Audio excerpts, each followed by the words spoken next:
L'aide humanitaire arrive enfin au Yémen alors que le pays était bloqué depuis près d'un mois. 1,9 million de vaccins vont pouvoir être distribués aux enfants afin de les protéger de la dystérie et une épidémie de choléra ravage également le pays. Malheureusement ce n'est pas tout puisqu'en mars 2015, il y a plus de 2 ans, une guerre a éclaté au Yémen, un conflit sanglant dont on ne parle pas beaucoup dans les médias, du coup on va essayer de remédier à tout ça. On commence tout de suite.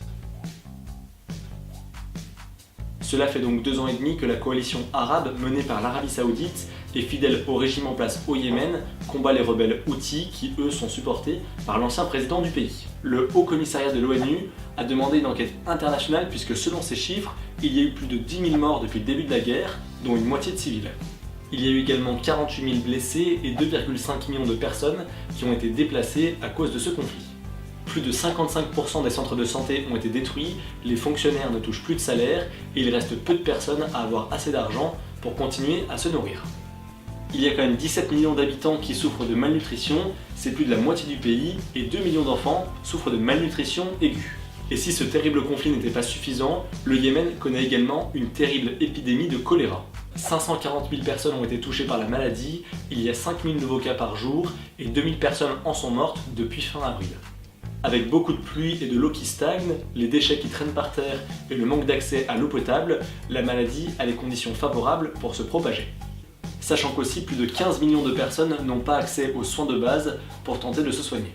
L'ONU est au courant de cette situation désespérée, elle a d'ailleurs tenté de récolter 250 millions de dollars pour lutter contre le choléra, mais elle n'a réussi à réunir que 47 millions de dollars, c'est même pas 20% de la somme.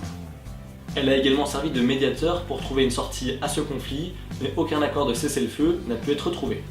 Car la guerre n'aide pas à combattre le choléra vu qu'elle complique l'arrivée de médicaments et de l'aide humanitaire.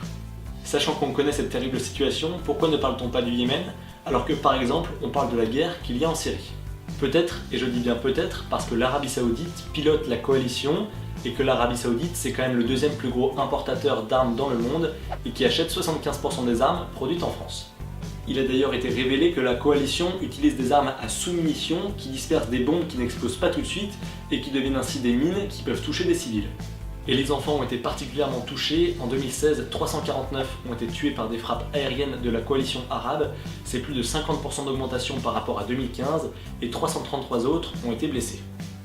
Une ONG a d'ailleurs déposé une plainte pour crime de guerre à l'ONU contre les Émirats Arabes Unis. En 2016, la coalition arabe figurait également sur une liste de l'ONU sur des pays qui ont commis des meurtres ou des mutilations d'enfants. C'est quand même compliqué de savoir ce qu'il se passe sur place vu que le pays est fermé aux médias, les vols commerciaux sont souvent suspendus et donc le Yémen est aussi très difficile d'accès pour les ONG qui viennent en aide à la population. Il y a quand même pourtant une photo qui est devenue virale et qui a tenté de mettre en avant ce conflit oublié. On voyait sur ce cliché une petite fille de 4 ans qui tentait d'ouvrir ses yeux tuméfiés après un raid aérien qui a décimé toute sa famille. Elle est l'unique survivante puisque son père, sa mère et ses 5 frères et sœurs ont été tués. Et pour comprendre un petit peu rapidement le contexte politique au Yémen actuellement, il faut savoir que les rebelles Houthis, qui sont hostiles au pouvoir en place, contrôlent la capitale Sanaa et sa région.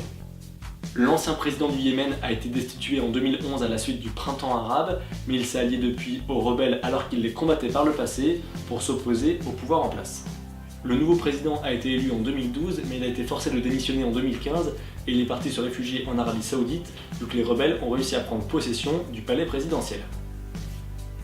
Il n'y a pas si longtemps que ça, les rebelles et des milliers de leurs partisans ont paradé dans les rues de la capitale et sur la place Sabine pour fêter l'anniversaire de leur conquête.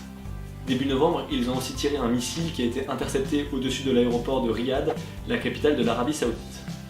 En représailles, la coalition a bloqué le port et l'aéroport contrôlés par les rebelles au Yémen, mais ils ont cédé aux demandes de l'ONU qui demandait à les rouvrir pour faire venir de l'aide dans le pays. Pour finir, pour avoir un dernier élément de compréhension sur ce conflit et sur ces tensions, il faut savoir que les rebelles Houthis appartiennent à la branche chiite de l'islam, tandis que son adversaire, l'Arabie Saoudite, appartient à la branche sunnite. Néanmoins, cette guerre est bien plus complexe que ça et on ne peut pas la résumer à une simple rivalité entre deux branches de la même religion. Ça fait maintenant plus de 2 ans et demi que le Yémen est déchiré par cette guerre sanglante et qu'il connaît depuis quelques mois cette épidémie de choléra qui décime sa population. Et malgré les appels incessants de l'ONU pour stopper ce conflit, rien ne change pour l'instant. Malgré ce sujet sensible, j'espère que la vidéo vous aura intéressé et que vous aurez appris quelque chose. N'hésitez pas à la partager autour de vous pour faire connaître la situation du Yémen. En attendant, vous pouvez toujours vous abonner en cliquant par ici, vous pouvez me rejoindre sur Facebook et sur Twitter, les liens sont dans la barre d'infos. Puis n'hésitez pas aussi à commenter et liker la vidéo si elle vous a plu. Quant à moi, je vous donne rendez-vous la semaine prochaine pour une nouvelle vidéo. D'ici là, portez-vous bien, tenez-vous informés. Ciao.